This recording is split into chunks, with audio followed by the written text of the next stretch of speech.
Hello friends, ಇವತ್ತು ನಾನು ಸೂರ್ಯ ಅವರು ಅಭಿನಯದ ರೆಟ್ರೋ ಮೂವಿ ರಿವ್ಯೂ ಮಾಡ್ತಾ ಇದ್ದೀನಿ. KGF ಸಿನಿಮಾ ಬಂದ ಮೇಲೆ ಇತ್ತೀಚೆಗೆ ತುಂಬ ವಿಂಟೇಜ್ ಮೂವಿಗಳು ಜಾಸ್ತಿ ಆಗಿದೆ.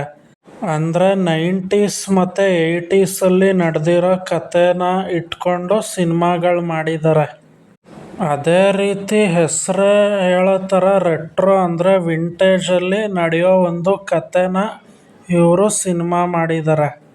ಸಿನಿಮಾದಲ್ಲಿ 3 ಕಾನ್ಸೆಪ್ಟು ತುಂಬ ಚೆನ್ನಾಗಿ ಹೇಳಿದ್ದಾರೆ. ಲವ್ವು, ಲಾಫ್ಟರ್, ವಾರ್, ಈ ಮೂರನ್ನು ತುಂಬ ಚೆನ್ನಾಗಿ ಹೇಳಿದ್ದಾರೆ. ಸಿನಿಮಾ ಒನ್ಲೈನ್ ಸ್ಟೋರಿ ಹೇಳಬೇಕು ಅಂತಂದರೆ, ಈ ಸಿನಿಮಾದಲ್ಲಿ ನಮ್ಮ ಹೀರೋ ಸೂರ್ಯ ಅವರು ಗೋಲ್ಡ್ ಫಿಶ್ ಅನ್ನೋ ಒಂದು ವಸ್ತುನ ಎಲ್ಲೋ ಔಸಿ ಮಡಗಿರ್ತಾರೆ. ಅವರು ಎಲ್ಲಿ ಔಸ್ ಮಡಗಿರ್ತಾರೆ ಅಂತ ಯಾರಿಗೂ ಗೊತ್ತಿರಲ್ಲ. ಅದನ್ನು ಹುಡುಕಿ ಅವನಿಂದ ಕಿತ್ಕೋಬೇಕು ಅಂತ ತುಂಬ ಜನ ವಿಲನ್ಸ್ ಕಾಯ್ತಾ ಇರ್ತಾರೆ. ಆದರೆ ಕೊನೆಯಲ್ಲಿ ಆ ಗೋಲ್ಡ್ ಫಿಶ್ ಯಾರಿಗೆ ಸಿಗುತ್ತೆ ಮತ್ತು ಆ ಗೋಲ್ಡ್ ಫಿಶ್ ಅಂದ್ರೆ ಏನು ಅನ್ನೋದೇ ಈ ಸಿನಿಮಾ ಕತೆ. ಇನ್ನು ಲವ್, ಲಾಫ್ಟರ್, ವಾರ್ ಅಂತ 3 ಕಾನ್ಸೆಪ್ಟ್ ಇದೆ ಈ ಸಿನಿಮಾದಲ್ಲಿ.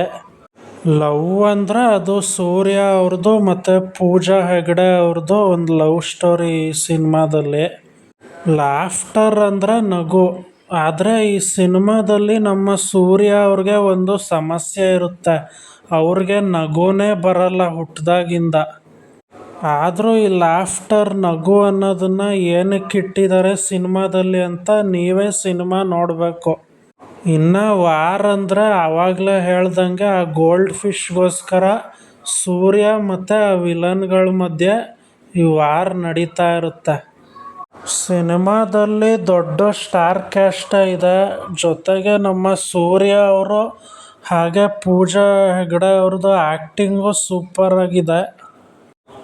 ಸಾಂಗ್ಸ್ ವಿಷಯಕ್ಕೆ ಬಂದರೆ ಎಲ್ಲ ಸಾಂಗ್ಸು ಚೆನ್ನಾಗಿದೆ. ಜೊತೆಗೆ ಸಿನಿಮಾದಲ್ಲಿ ಕಾಮಿಡಿನೂ ತುಂಬ ಚೆನ್ನಾಗಿದೆ. ಆಮೇಲೆ ವಿಜುವಲ್ಸು, ಕ್ಯಾಮ್ರಾ ಕ್ವಾಲಿಟಿ ಎಲ್ಲ ತುಂಬ ಚೆನ್ನಾಗಿದೆ ಸಿನಿಮಾದಲ್ಲಿ. ಈ ಸಿನಿಮಾ ನಡೆಯೋದು ವಿಂಟೇಜಲ್ಲಿ ಅಂದರೆ 90sಲ್ಲಿ. ಆದರೆ ಇನ್ನೂ ಸ್ವಲ್ಪ 90s ಫೀಲು ಕೊಡಬೇಕಾಗಿತ್ತು ಸಿನಿಮಾದಲ್ಲಿ. ಅದೆಲ್ಲೋ ಸ್ವಲ್ಪ ಕಡಿಮೆ ಆಯಿತು ಅಂತ ಅನ್ನಿಸ್ತಾ ಇದೆ. ಸಿನಿಮಾ ಫಸ್ಟ್ ಹಾಫ್ಗಿಂತ ಸೆಕೆಂಡ್ ಹಾಫ್ ತುಂಬ ಚೆನ್ನಾಗಿದೆ. ಆಮೇಲೆ ಫೈಟ್ ಸೀನ್ಸ್ ಎಲ್ಲ ತುಂಬ ಚೆನ್ನಾಗಿ ತೆಗೆದಿದ್ದಾರೆ. ಓವರಾಲ್ ಸಿನಿಮಾ ಸೂಪರ್ ಆಗಿದೆ.